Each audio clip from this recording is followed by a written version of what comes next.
Dear Katie, so much has changed, even just since you've been away. We moved into this house. I'm in a new school, and my big sister being gone. It's weird hanging out with girls. Daniel was around ever since I was little, and other girls? I don't know. But being around Lonnie is like instantly just right. Lonnie came over today, but everything was different. She was sitting. Lonnie brought her hair dye over today. She said, "I need to fix these roots. Think you could help?" Dyeing hair is weirdly intimate. I don't know if I've touched someone else's scalp before. That's pretty intimate, right? It felt intimate. We looked into the mirror together after, and I expected her to say something about how it looked crappy. Oh my God, you are so lucky you finished high school before we moved into this house. So, it's the first day of school, and there I am, introducing myself to the class, and I say that I just moved into the house on Arbor Hill. All of a sudden, every kid in the room turns and just stares.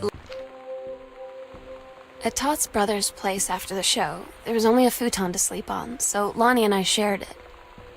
The lights went out. I was turned toward her. My eyes started to adjust, and then I could see she was looking at me, too. In the dark, she smiled.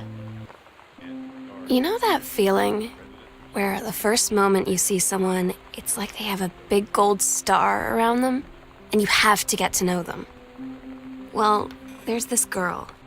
I think she's a senior. She's usually dressed kind of punk, but sometimes when you live in one place your whole life, your next door neighbor is kind of like your default friend. And Daniel only got weird.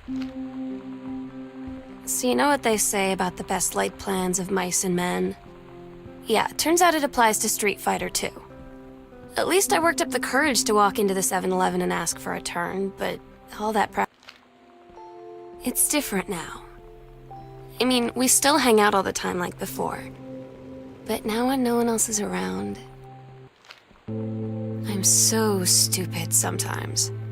I was telling Lonnie that I got into my college summer program thing, and I was all making plans like, They tell you to stick with the group on field trips, Katie. There's a reason for that. Lonnie and I snuck off on the side paths at Multnomah Falls and got a little lost. Todd's band lost their singer. Todd said he sucked. Lonnie said he got sick of Todd's shit, and he was complaining about needing a new singer. So Lonnie was like, "I can sing." And they were all kind of like, "You can?" And she was like, "Probably." But she's been rehearsing with them for like a week now, and I finally got to see them play in Todd's basement today. And she's I don't get Lonnie sometimes. Like, her band, and our zine, and her hair, and everything. Katie, you know how Mom and Dad are. Not exactly super open-minded. I had an interesting talk with Mom and Dad tonight. One you were never gonna need to have. I mean, you've known, right? I've known. I've known since, like, She-Ra. Mom and Dad didn't, I guess.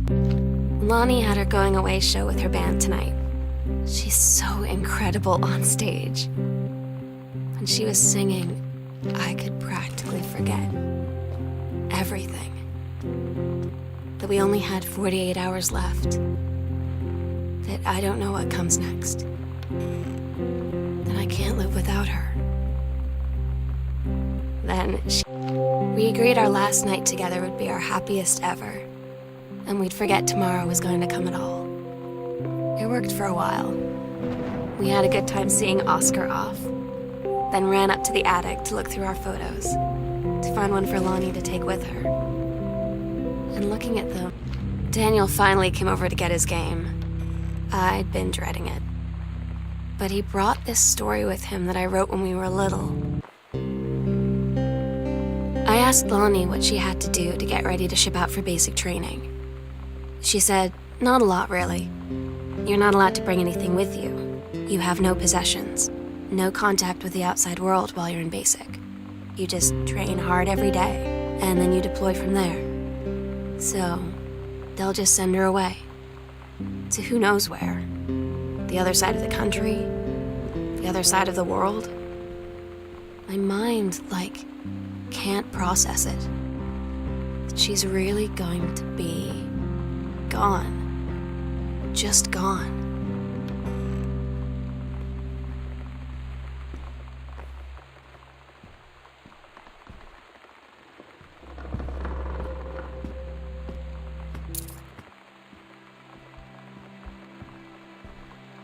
The sunset light in this house is the saddest thing I've ever seen.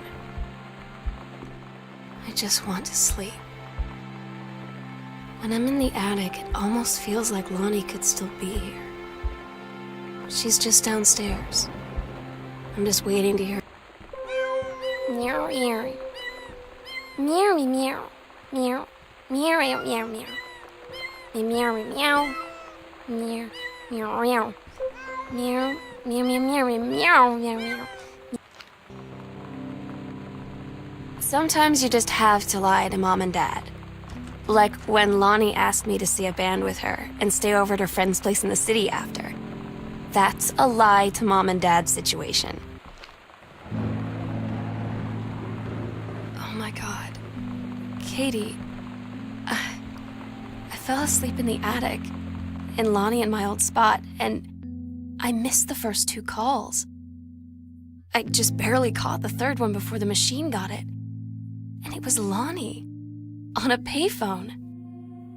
She'd been on the bus to basic, and she said she couldn't think of anything but me and us, and that she couldn't go through with it, with the army and being a part and all of it. And so she got off the bus in Salem. She said, "Sam, I want you to pack up everything you can and get in your car and come find me. And let's just drive until we find somewhere for us." And she asked me if I could do that. And I said yes. Yes.